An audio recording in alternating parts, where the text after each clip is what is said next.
So that's kind of a gripping account of your first MiG kill, but nothing compared to your third, fourth, and fifth MiG kills, which is just an amazing story that I know you've told hundreds of times, but it is really amazing. Can you walk us through what happened that day to you and Randy? On the day, it was interestingly on my mother's birthday, we were flying as a flak suppressor. And Sandra, what that means is our job was to be overhead the target area. And if enemy guns started shooting, to roll in and silence the guns. And there were, again, a flight of about 30 airplanes, Navy airplanes. There were 6 F-4 Phantoms. One of them had gotten hit and had ejected. Another one had also gotten hit and had a fire warning light, had a shutdown engine. So there ended up being 4 Navy against about 28 to 30 enemy jets. It was a huge dogfight. As we pulled off the target area, we were jinking back and forth. And I remember looking over my shoulder to see where the bombs were. We were carrying what's called rockeye, which are like little miniature hand grenades that sprinkle across the ground. And I saw a couple of black specks right on the horizon. I thought they were Air Force airplanes. Looking back across the ground, scanning again as we're jinking back and forth. And I looked out, and the 2 black specks were enemy airplanes rapidly closing into up our left side. So I called him out to Cunningham. I called him Wildman. So whenever he heard the name Wildman, he knew it was the Rio talking to him. His call sign was Duke, but when he heard Wildman, he knew that was me. I said, Wildman, we got 2 bandits coming up left side, break left. And he started rolling, he started to break, and he said, no joy, keep talking, which means I don't see him. Tell me what to do next. And I said, they're approaching guns, break left. And then he said, got him. Made the hard break. They flew right out in front of us. And 2 of them did. Reversed back hard to the right, picked out the nearest tailpipe, fired a heat seeker. Bam, MiG kill. From that, we looked over, and the sky looked like a mini Battle of Britain. There were just enemy airplanes everywhere. Guys screaming on the radios, missiles in the air. It was a wild operation.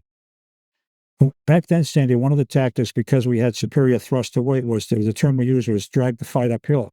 So we pulled our airplane up into the extreme vertical, and that's when we saw all these airplanes down on the left side. We saw a Navy F-4 and 2 enemy MiGs back about a half mile, and a third enemy looked like he was coming up to join on his wing. So we're well above this, and when we see this enemy in trouble, this friend in trouble, we say, F-4 and a left turn, break left.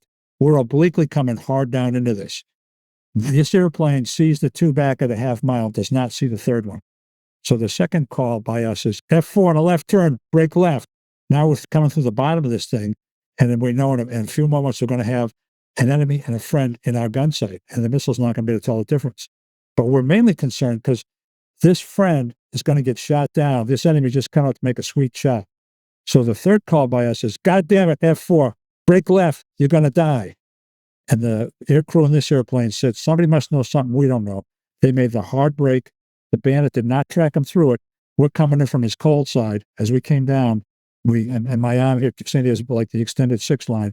We pulled hard to the extended 6 line. Had he made a belly check, he'd have seen us, but he didn't see us. And we fired a missile almost at his dead 6. It exploded just after his tailpipe, and the plane decelerated rapidly. We almost, we actually almost flew through the debris of the airplane as it was coming apart.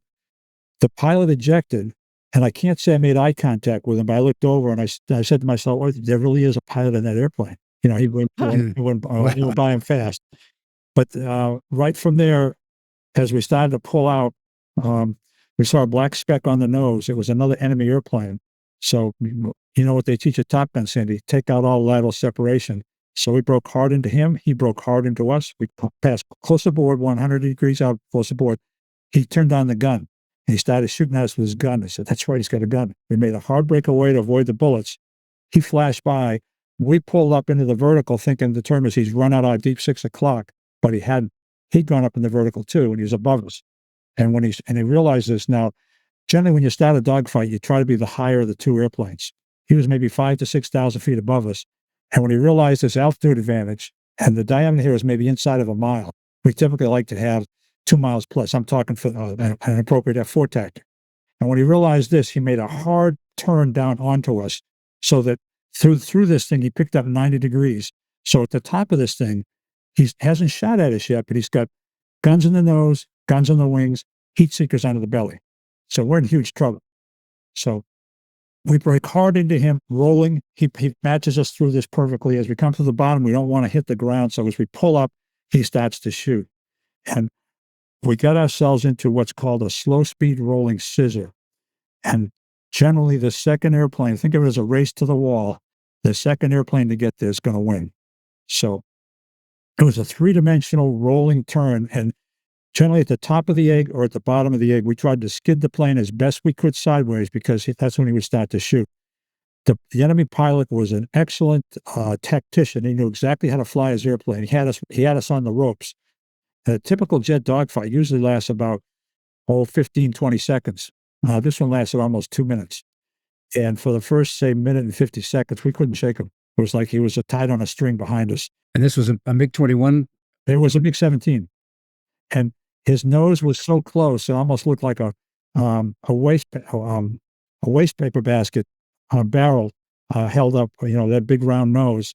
And I'll never forget, I'll probably take to my grave, the quickly flashing guns on his wings and the slow pulsating. I think there was 20 millimeter on the wings, 37 millimeter in the nose, the slower nose firing. So we did the best we could to hold him off. The last time we went up, we knew he was going to kill us because we were going to go to zero airspeed. So Randy said, Willie, he said something like stand by. I can't remember exactly what he said. And when we went up, he brought the power back to idle and put out the speed brake. The enemy wasn't expecting this. He slid out in front. So, oh my gosh. But at this moment, I've often, when I tell the story of Top Gun, I always ask, I have a volunteer that tells me what they think they should do. So then I always say, so at this point, do you think, would you go after him or would you leave? What would you do, Sandy? A smart pilot would leave. A bold pilot would go after him. Well, at that moment, the fuel low level light came on. We had it set high. So when he realized this, the enemy dropped his nose and he ran. He went right down to the deck. It enabled us to drop our nose, pick up speed, but we figured this is it.